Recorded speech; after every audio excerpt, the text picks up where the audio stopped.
Tā atdalīta šķīpsņa mums ir vienāda, ar vienādām atstarpēm. Ja? Mums nedrīkst satamburēt tā, lai būtu te caurums kaut kāds.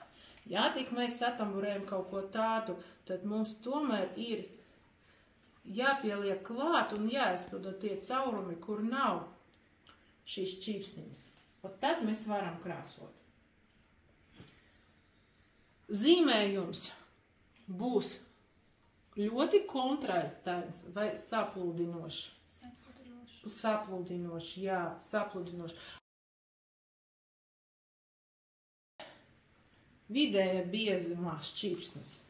Vidēji tas ir šķīpsnu biezums, viņš ir aptuveni līdz 0,5 centimetram.